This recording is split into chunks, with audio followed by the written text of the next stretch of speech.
My name is Rob Clayton, Superintendent of Warren County Public Schools, and a board member of the Kentucky Association of School Superintendents.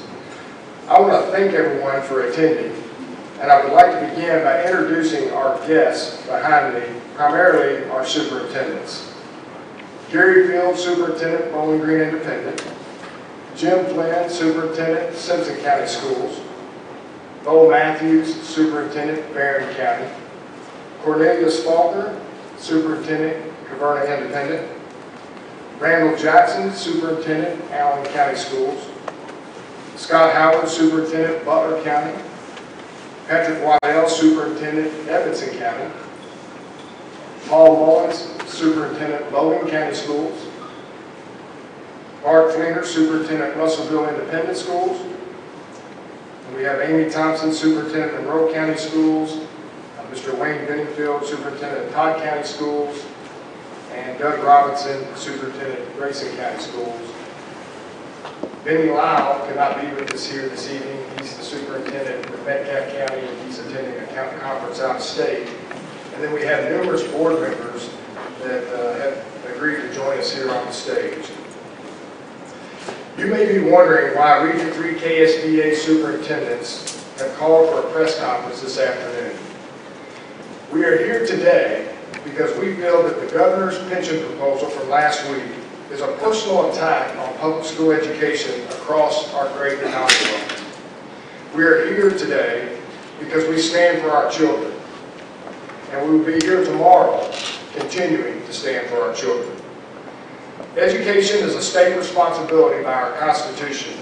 Thus, the state must keep its promise to ensure student achievement and workforce development for the future prosperity of our Commonwealth. The most important investment we can make is to attract and hire a high-quality education workforce to work with and around our children. This pension proposal will crush our efforts to recruit quality educators. How can we be so certain? We are already experiencing a critical shortage of quality teachers, and prospective candidates tell us that it's primarily due to the low compensation package for Kentucky educators. You see, as we stand here today, we have a branding issue in public school education across our Commonwealth. And the governor's rhetoric about teachers has further exacerbated this problem. Current public school employees deserve and have earned the promise of a modest pension because it's what each of us fully expected when we signed on and came into this profession. Year after year, every educator met his or her financial obligation to the state pension. In fact, just a few short years back, we were asked to increase our contribution by 3.75% to almost 13% to cover the health insurance for all retirees. All the while, previous governors and general assemblies kicked the can down the road by not meeting their financial obligation to the pension for almost 2 decades. This is wrong. You see, as superintendents, we knew this day was coming for a long time. We have lobbied our state government year after year to do their part during each budget cycle, but we were largely ignored. They didn't fulfill their statutory obligation and responsibility of representing and supporting our children by fully funding the ARP and educator pensions. This is not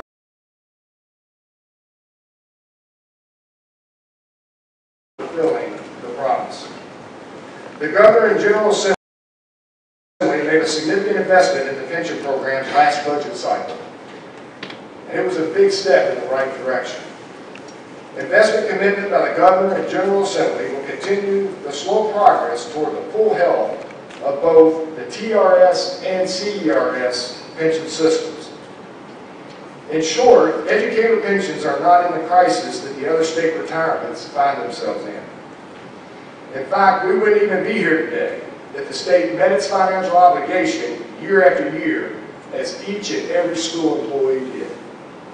Although we applaud the governor for having the courage to tackle this issue, educators should not be forced to carry the primary financial burden of the pension on their backs.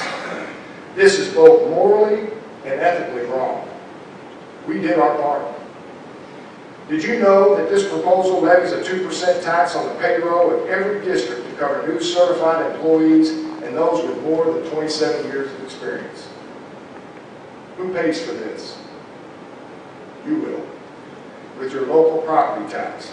This is nothing more than shifting the responsibility from the state to the local taxpayer and the employee.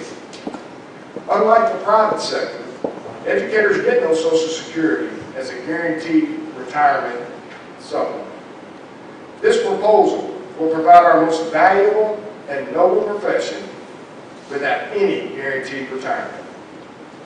Let me ask you, would you want your son or daughter to sacrifice a lifetime of modest salary with virtually little guarantee of a retirement? Again, educators do not receive a guaranteed Social Security supplement. The pension is the only attractive part of an educator's compensation considering the modest salaries. Did you know that the average educator retires at age 59 and draws an average salary of approximately $36,000 a year? Did I mention that we do not receive Social Security? Is this how we invest in our most precious resources, our children? By suppressing the financial stability of those who serve our children in our schools? United, we stand here today because we are willing to fight for the future of education in our Commonwealth. Why? Because it's the morally and ethically right thing to do, unlike the governor's pension proposal. You see, a promise is a promise, and this pension proposal is no promise. No, Governor, this is not keeping the promise. In fact, it's morally and ethically wrong to severely cut the promised benefits for current employees, some of whom are late in their careers with little time to make adjustments. Is this how you reward a lifetime of dedication and sacrifice on behalf of our children? Telling current employees, one with 25 years of experience, that she will lose upwards of 15% of the pension she fully expected when she signed her first contract. Is that keeping the promise?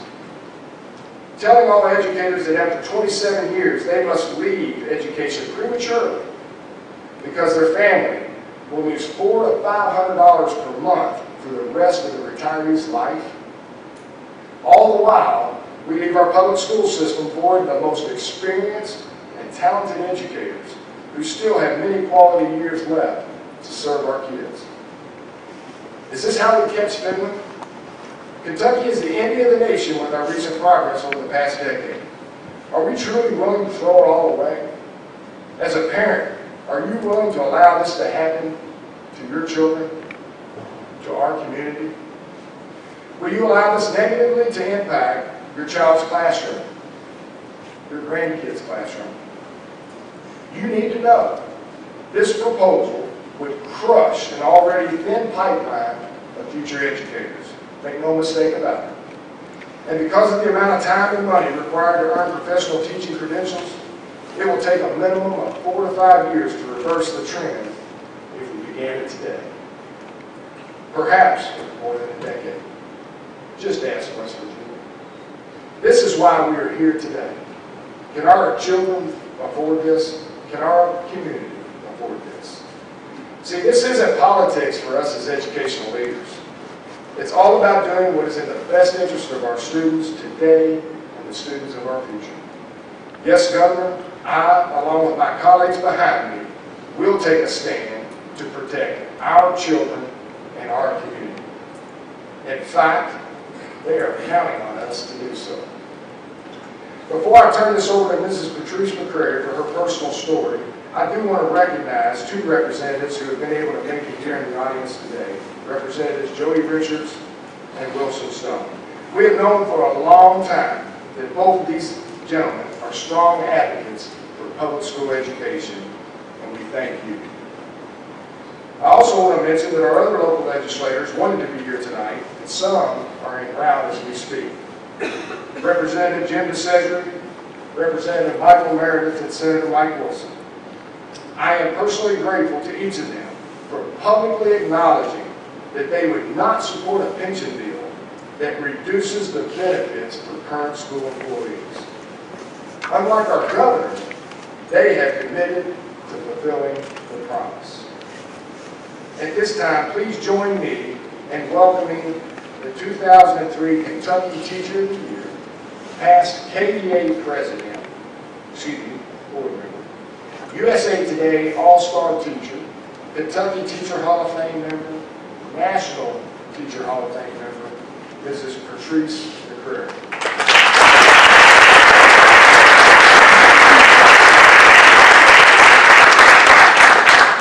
Thank you, Mr. Clayton, and thank you for coming out on this blustery evening to share concerns with us. I began my teaching career in Fort Worth, Texas, where I taught for 5 years. When my family moved to Kentucky, I began my teaching career right here in Warren County. Now, I must admit, my annual salary took a direct hit. Even with 5 years of teaching under my belt, I was an additional 5 years away from reaching the salary that I left in Texas. Now, let me interject something right here. I never entered teaching to become wealthy. The only thing that teacher and wealth have in common is a few of the letters in the words of the saying. And that's it. Upon my being hired in the district, I vividly recall the central office representative helping complete my paperwork saying, "The salary may be low, but the promise of a solid pension plan is in place here. Stay the course." I've stayed the course. For years, I have counted on that promise. I now stand before you as a proud Kentucky educator of almost 25 years. I'm proud of our children. I'm proud of our educational excellence, and I assure you, Kentucky has educational excellence in place throughout the Commonwealth. I've traveled across the country and even other parts of the world representing Kentucky, and we have a terrific reputation of doing what's best for our children. I'm proud of the parents who walk hand in hand with those working with their children to achieve their hopes and dreams. And yes, I stand before you with pride, but I also stand before you with great fear. We're on the brink of seeing public education begin to crumble within the Commonwealth of Kentucky. Our teachers are facing the possibility of having to leave the classroom much earlier than they planned. We're facing the possibility of new pre-service teachers in our colleges and universities having to make the difficult call of deciding if they are in a field that will ensure a stable future for them. And we are faced with substitute shortages unlike any we have ever seen.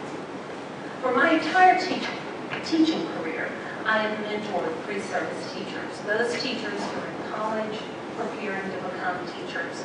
I'm a firm believer in supporting those who will make a difference in the lives of children. I've commended these future educators for making the decision to be a part of what I believe to be the noblest profession on earth, the profession which touches the lives of every individual and helps to make dreams come true through education. But in recent days, a number of education students have come to me and asked if they should consider changing their major. It is with a heavy heart that I could not respond to them with an emphatic no, don't change your major. I did tell them, however, watch with great care what our legislators do. You are about to see how much you will be valued as an educator. Then make your decision. For almost 25 years, a percentage of my paycheck has been taken and placed in a defined benefit program. I signed paperwork indicating a promise that I would do my part. Over time, approximately 19 years, the state amount that was needed to support that same benefit into which I was paying did not follow suit to what I was doing. Year after year, the state amount was deficit. Now, fast forward 20 years. Our governor is insisting the very ones who never missed a single payment make up for the lack of our elected officials keeping a promise. Not only are we held responsible for their lack of follow-through, we now have an additional 3% that will be taken for our checks to fund retirement insurance. Now, please understand, this issue is already solved. Teachers accommodated the state legislature with an agreement in 2010 to take care of the retired teacher insurance. In addition to a retired teacher paying a personal amount toward his or her own insurance, 3.75% of each of current teachers began to be taken out of our paycheck, resulting in a decrease in take-home pay.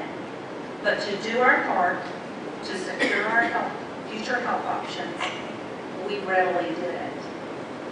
There's already an account pre-funded for teachers in a shared responsibility plan. It's being held up as a national standard, as a matter of fact. It's one to support teacher health care. Now we're being asked to give another 3% from our paychecks to take care of our future offsets that will come about as a result of the switch to the defined contribution plan. Here we go again. Yet another pay cut on really what is already a low paycheck. Is that what you call keeping a promise, Governor Bannon? Add to the mix that every single teacher in the Commonwealth is required to get a master's degree by his or her 10th year of teaching. If that criteria is not met, the teacher loses his or her teaching certificate and may no longer teach.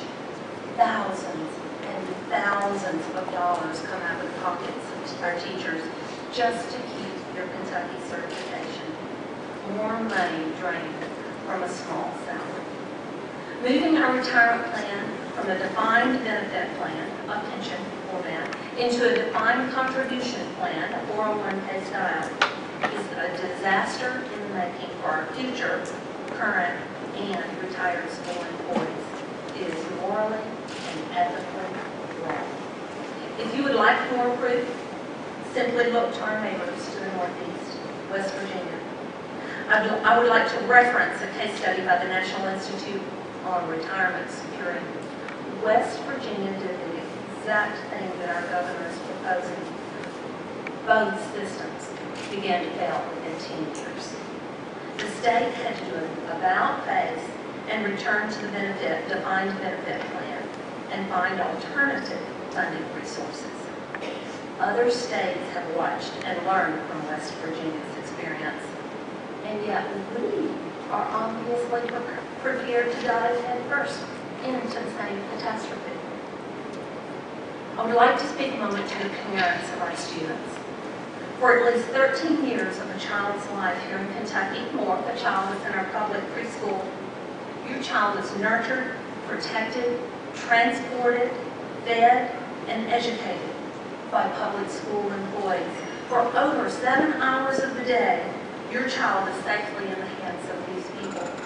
Parents, you trust us, you support us, and you even come to love us because we love your child.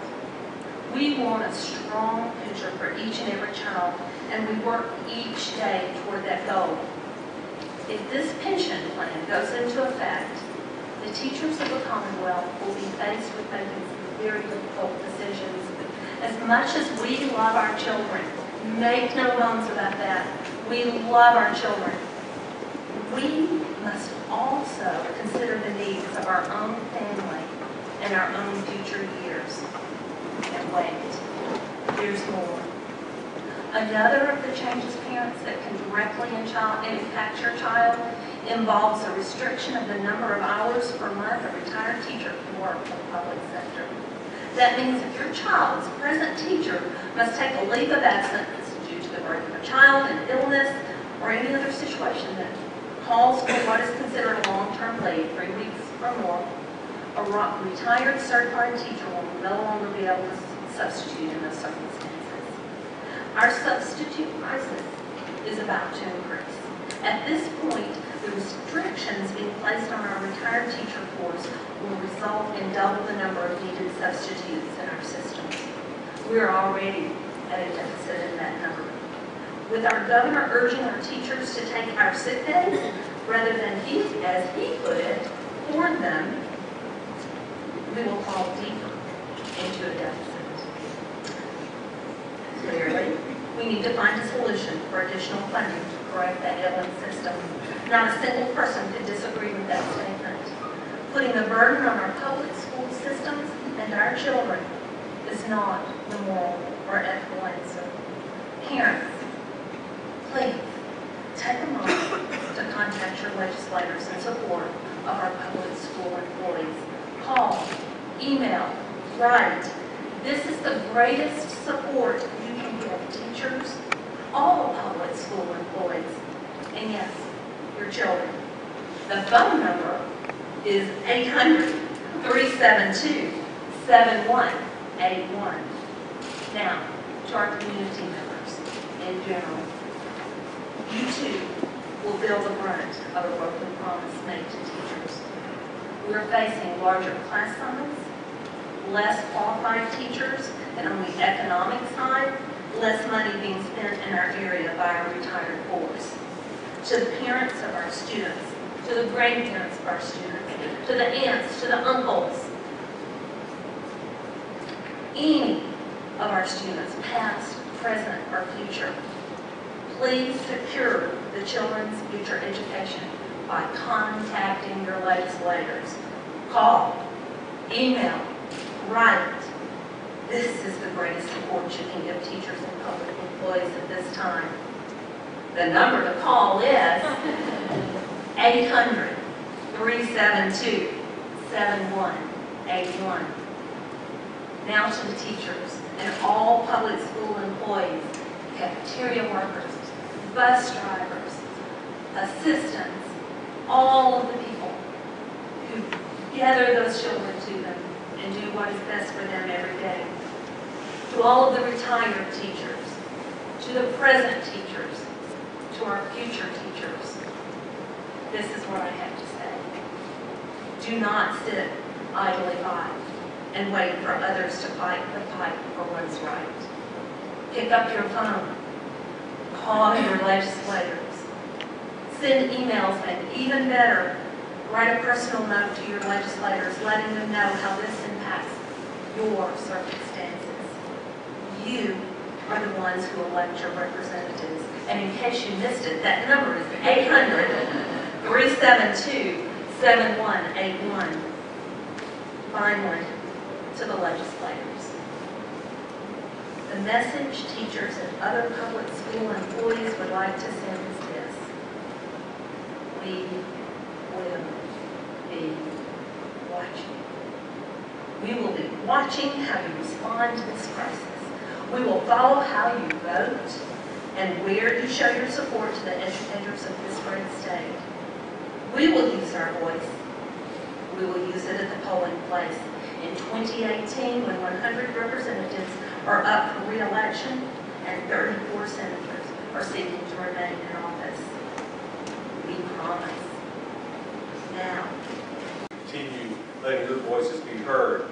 But as a superintendent in my 15th year serving Simpson County and the Kentucky children, I'm most proud as a state that we've clearly made tremendous progress over the last 27 years since the enactment of CARA. And at the same time, I see the commitment and focus every day at Kentucky schools to keep this progress moving forward.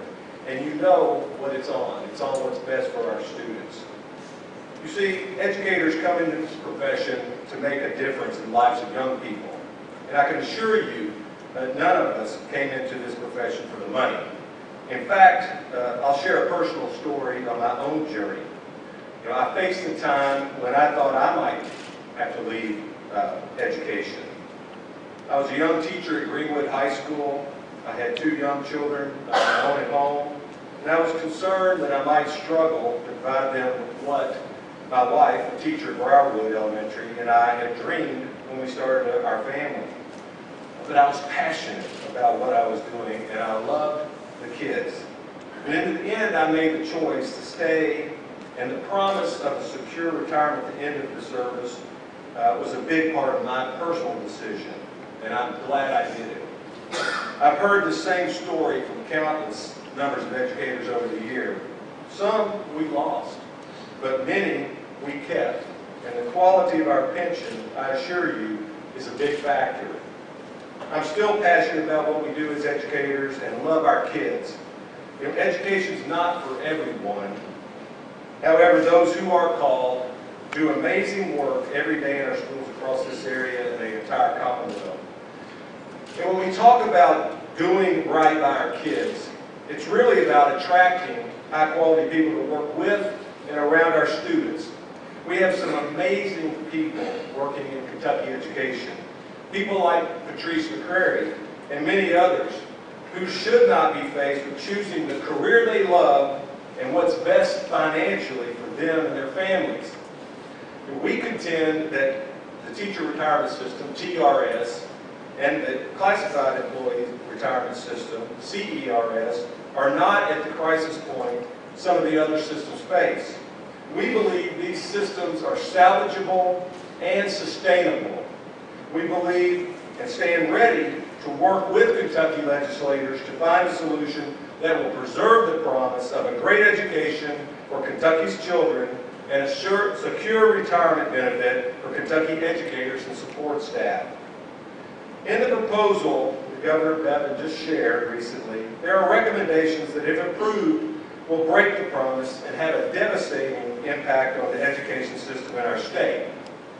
First, the proposal, as you've heard, calls for a 3% of an employee's salary as an additional contribution to fund retiree health care program. As Patrice shared, this is something that all current TRS and CERS members are already paying. In 2010, Kentucky implemented a shared responsibility plan to fund employee health care for retirees, with all active employees contributing 3.75%. And in fact, the fund is growing and doing exactly what it was designed to do.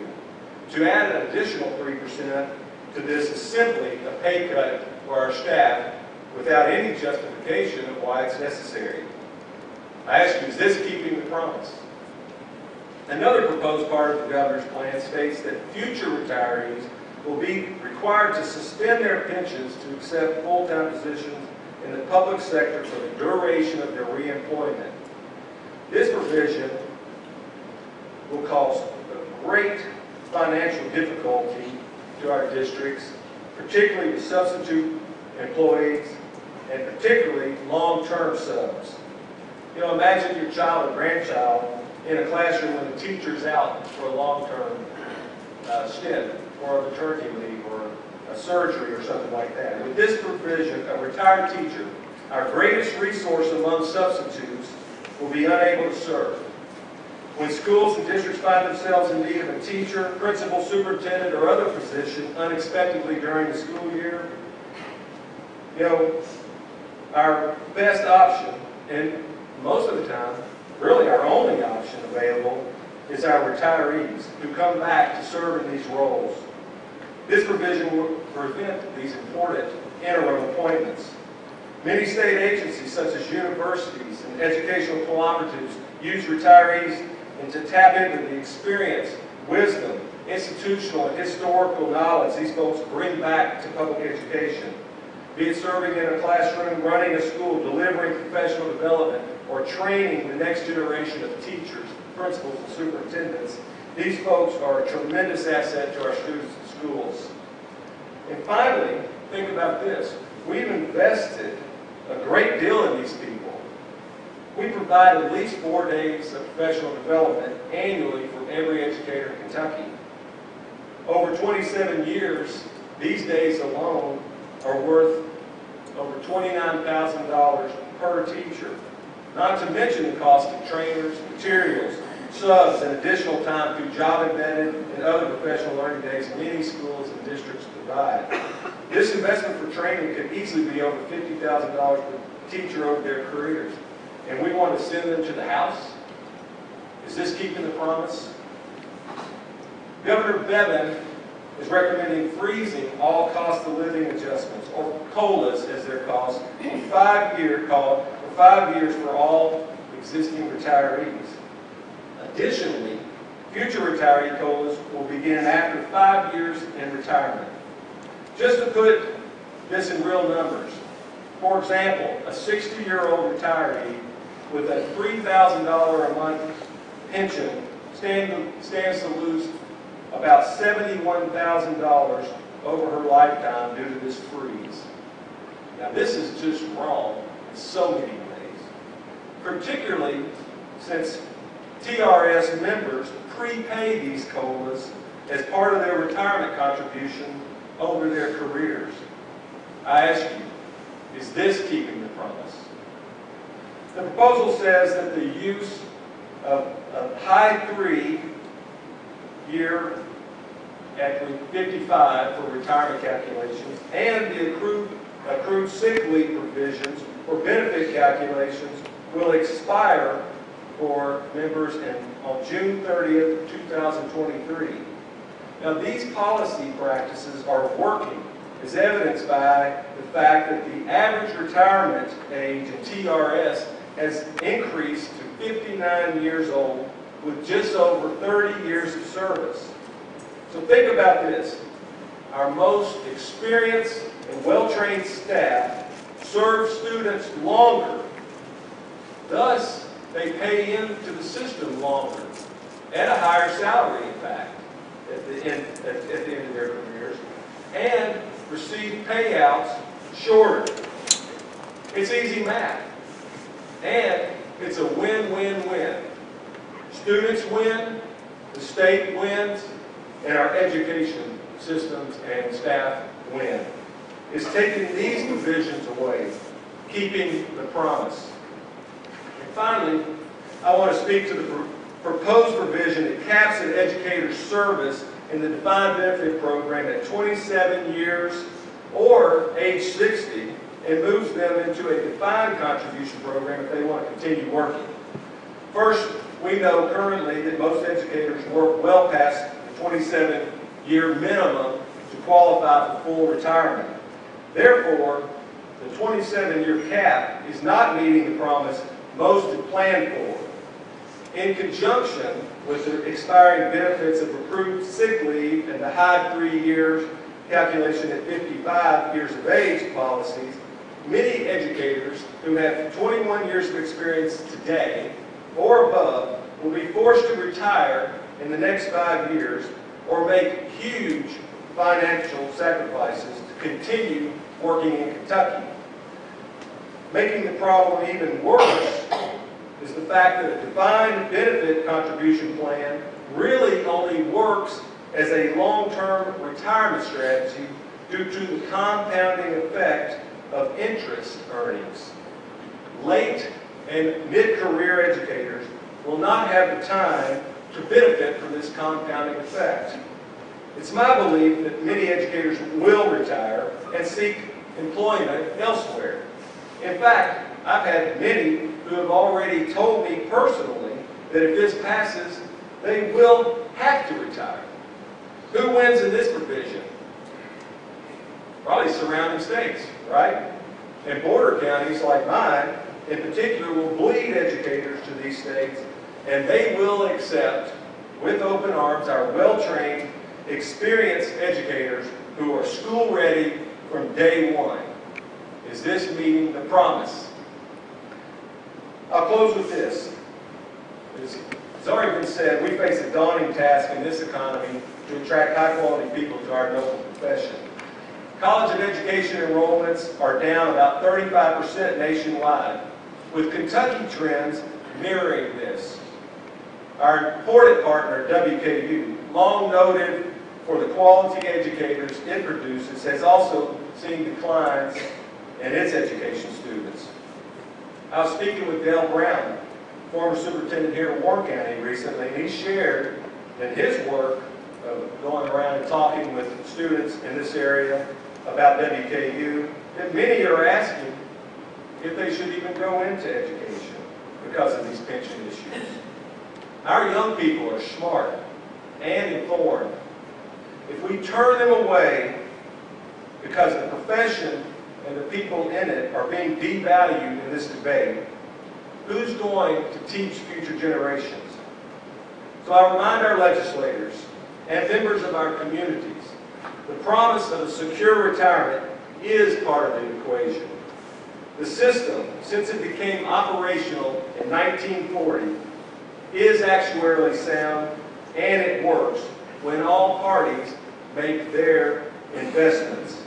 And I can assure you too, every educator and support staff has paid their part without fail. So, don't put this on the backs of our hardworking employees. Don't pass this cost to our local communities to secure a retirement for the people who execute the state constitutionally provided public education system. And don't let our students suffer a lack of teachers and the world-class education we expect of them. Keep the promise, the real promise. I'd like to introduce our next speaker. He's the superintendent of Barron County Schools. He's won many awards for his work in education and currently serves as the president of the Kentucky Association of School Superintendents. Please help me welcome Bo Matthews.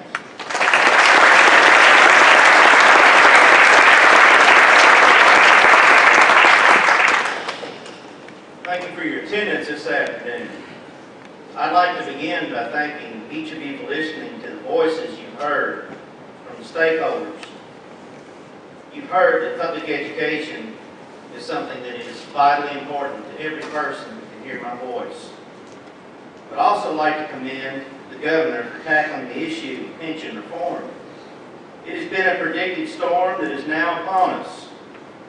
The approach that is taken to solve this very complicated system has consequences that we all must consider. The proposed legislation, which we have yet to have in hand, has numerous concerns that must be addressed. Any legislation has a tipping point of whether it can pass in its current form, be amended to the satisfaction of the majority, or be rejected. People will have to weigh that for themselves and then in turn convey that to our elected officials. Legislators will make the decision on our behalf, and this decision will impact taxpayers, school districts, local schools, classroom teachers, and ultimately every child that walks through the doors of our public schools. Every voter must ask the question, is this best for Kentucky's children? The negative impacts that are being discussed and perhaps that will be revealed in the near future cause great concern for the prominence and viability of the Kentucky public education system. Speaking as a superintendent of a medium-sized school district, the costs associated with the governor's talking points will place a number of our state's public school districts in financial peril. The burden of funding will fall on local taxpayers because the legislature has not addressed revenue issues at the state level. Failure to fund education. Is this the best for Kentucky's children? Local school districts will keep their promise to employees. We must. That is our obligation. Money that local school districts commit to pay retiring staff will be paid in its entirety. We intend to keep that promise because we said that we would. Barron County Schools will not propose policies that fail to honor the promise we made to our employees, and we hope that the legislature will do the same. At the local level, we find ourselves in a constant mode of cutting budgets and increasing the burden on the local taxpayer, all while finding ways to raise our academic bar. We are counting on our elected officials to take that approach, to keep their promise by looking at more avenues for generating revenue and maintaining current benefits. Keeping your promise to our educators in turn means honoring your commitment to the children of the Commonwealth. Failure to keep promises. Is this best for Kentucky's children? Barron County School District, like many other districts, will see a mass exodus of our most experienced staff if the proposed legislation passes. The suggested plan works to encourage veteran teachers to leave the profession while they still have so much to offer our students. In Barron County alone, over a quarter of our certified staff will be able to retire in the next 7 years. In fact, we have over 50 employees who can retire this year. Under this proposed plan, there will be a 50% increase in the classified retirement contributions that are to be paid by the local school district. And for Barron County, this will cost the district close to $700,000. This means less money for our schools, classrooms, teachers, and students. Our strongest teachers leaving their profession before their time. Deep cuts that reduce money directly spent on students. Is this best for Kentucky's children? Much attention has been given to education and workforce development. In Kentucky, we have identified 5 priority sectors for economic development, all with a STEM-related focus. And in Barron County, our entire high school math department could retire today, creating a terrible deficit in meeting the academic needs of students, which in turn means we aren't meeting the economic needs of our state. Districts across the state are facing similar circumstances. In addition to this, local universities are reporting a 30 to 35% decrease in teacher education enrollment. How can we expect to draw qualified people into education if they perceive a lack of support from our state officials? Is this best for Kentucky's children?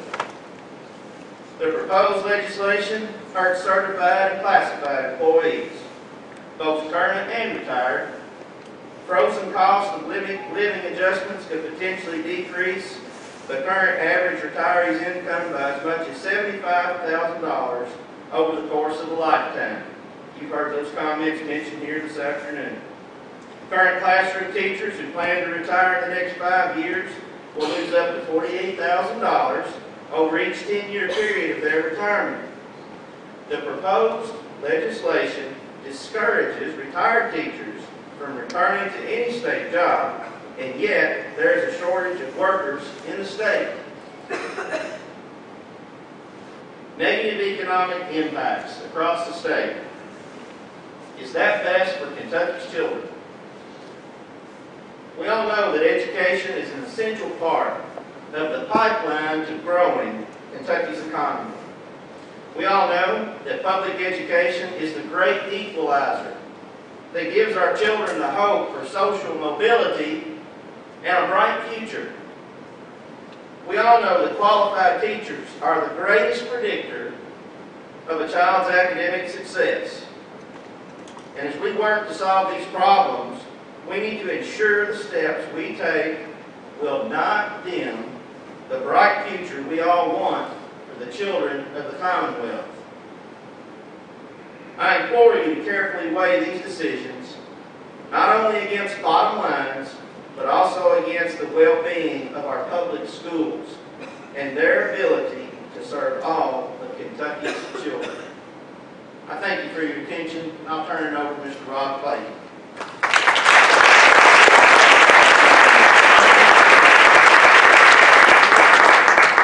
This concludes our press conference. We do know that if there's some folks that would have some questions, we'll entertain those at this time. We're going to move ahead with our program. And as you know, this is the Region 3 KSBA annual meeting, and we're hosting it here in Broughton, the annual host this year at Warren East. And we're going to release our board members to the reception area out front in the media center, where we will come back together at 6 o'clock in the cafe for a wonderful dinner. It's provided